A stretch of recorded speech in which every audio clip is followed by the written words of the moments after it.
What is up everybody, my name is Tonny and I'm here with another Warframe video. In this video, it's all about Archon Chroma. So Chroma has 4 elementals when it comes to the elemental ward, which we will be focusing on in this video. Chroma has Toxin, Cold, Electricity, and Heat. Before we get into any of the builds, let's just take a look at the weapons I will be using for the purpose of this video, starting off with the Zenith. So here is the Zenith with a ribbon of CC, multi-shot, and damage to corpus. The main focus of this build is just for the semi-firing mode, and there is a trick to get the infinite firing mode for the semi.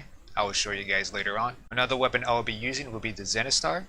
Here it has a damage to corpus, attack speed, and code, and the purpose of this weapon is to heal myself. So I do have healing return here, and this weapon is actually a decent melee weapon. It's not the best. Now finally, the last weapon I will be using will be the Corvus Prime here, and this one has a heat, magazine capacity, and critical damage. Alright, so we've seen the weapons. Let's take a look at the Archon Shards that I have installed. So I have 3 Crimson Archon Shards, mainly for the duration. And the reason why I have these is because of Transient Fortitude in almost every of my build, and duration is pretty important for Chroma. The last 2 shards I have will be Amber Archon Shards, made for casting speed, and since you will be casting a lot of times, especially with the electricity build I'm about to show you soon, you will definitely need to have some casting speed on here.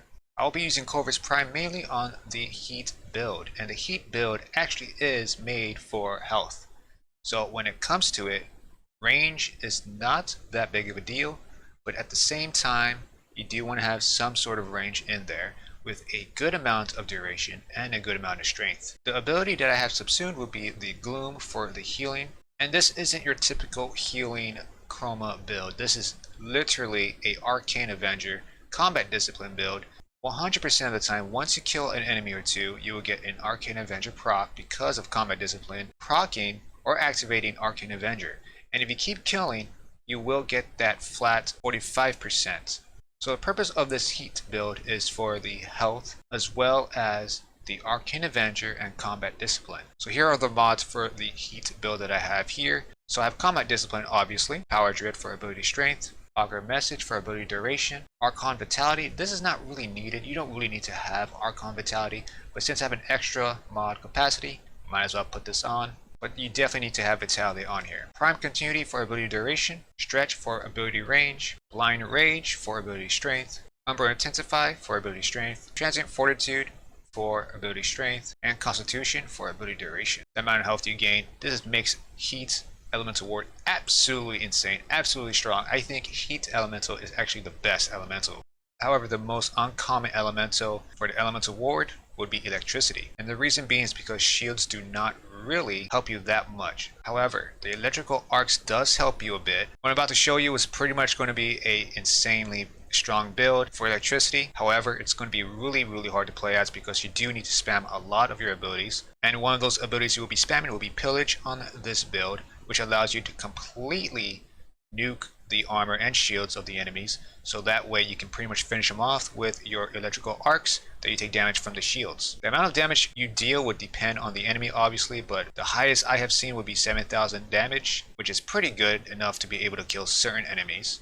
So with that in mind, with elemental ward, vex armor, and pillage, you're pretty much going to be killing things pretty quickly. You can also survive in a steel path survival mission as well. Here I am with just level 180s, completely dominating these guys, and every time I'm low on shields I can just use pillage, or every time whenever I see an enemy with shields or armor I just cast my pillage, nuke that, and then finish them off with my electricity or my melee weapon. Unfortunately, this build is actually made for the melee weapons, so using a gun is not really recommended here. Alright, so if you've seen enough on how electricity is great on elemental ward, let's take a look at the build. So here I have brief respite because of the shields as well as casting pillage constantly, and vex armor constantly with 39 seconds, elemental ward duration at 39 seconds as well. I also have ability strength here for power drift, Amar's hatred for the extra 15% ability strength, and the reason being is because you definitely want to try and ace 400% ability strength for pillage, that way you can completely nuke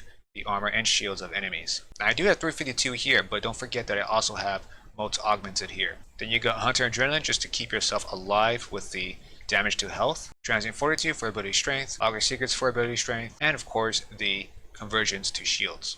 Blind Rage for ability strength, Upper Intensify for ability strength. Prime Continuity is actually pretty decent here. You don't need to have too much duration on this because again, you definitely do want to spam your abilities, but not too much to a point where you run out of energy. So around 40 seconds to 50 seconds would be the sweet spot for the duration for these abilities. Anything below 35, you're pretty much going to run out of energy. Archon Stretch, this is a highly mandatory mod here, just put this on here. Arcane Guardian will help you a lot in survivability, so make sure you have this. Now obviously you definitely want to keep your pillage constantly being used, but also you want to make sure your Vex armor is up. Without Vex armor, you're pretty much going to go down pretty quickly, and your elemental ward is required to be spammed as well for the electrical arcs. That's going to help you a lot. Unfortunately, the nuking radius is pretty small, so don't get too happy with nuking. If you get corrupted with a fissure, you're pretty much going to be on a nuke fest because the radius will be around 28 meters. If you're not happy with the electrical build that I have here, still want to melee as Chroma, well, the Code Elemental Status ward is actually your best bet here, because basically the Code Elemental is all about armor. So it's time to become tanky in this build here. It's pretty much straightforward. You're pretty much tanky and enemies can't really kill you unless you stand still. Then you got around 3 seconds until you die. The amount of damage you deal with the Code Elemental ward, however, itself with the damage multiplier, it's actually pretty bad, so don't bother trying to make that powerful. It's not worth it. And as you can see, this is a melee build here, so let's take a look at the mods that I have on here. So here I have Steel Charge with 60% melee damage, Power Dread for ability strength. I have Narrow Minded here for ability duration. This is pretty important for both Warcry that I have subsumed here, as well as the Vex armor and the Elemental Ward. Umbral Fiber is definitely a must-have here because you are based on armor. Prime Continuity for ability duration, ability strength here obviously for both Blind Rage and Augury Secrets. Umbral Intensify for ability strength, Transient Fortitude again for ability strength. Eternal Ward, this is a mandatory mod, you must have this. Now keep in mind that the Warcry is all about melee attack speed and not the armor itself. If you do not need melee attack speed, I highly recommend getting War on here. You place an Eternal War for Augur Message or Constitution. And of course, you gotta have Arcane Guardian as well. Toxin is pretty much one of those uncommon builds because the only great thing about it would be the holster, damage boost, and the reload speed. But I do have a trick or two for this build that will make you might like Toxin. So here I have a Zenith with a semi-firing mode, and I do have infinite firing mode because my holster does have a reload potential on it. So every time I holster or do a quick melee, my weapon will pretty much reload itself. So basically having infinite semi-firing mode. You can use this trick with AoE weapons, so you gain both reload as well as the damage buff. However, let's take a look at the mods that I have here because it's pretty unique. So first I have the Holster Amp here, which add 60% damage for 3 seconds. This is actually better than, let's say, Rifle Amp or Pistol Amp. I have Power Drift for the ability strength, obviously, and I have Narrow Minded for 99% ability duration. That's pretty much a good to go duration here. However, even at a 285 duration, the amount of duration for your holster damage is only 8 seconds, which kind of sucks, but I mean, you will be holstering most of the time anyways. At least you get a duration of 71 seconds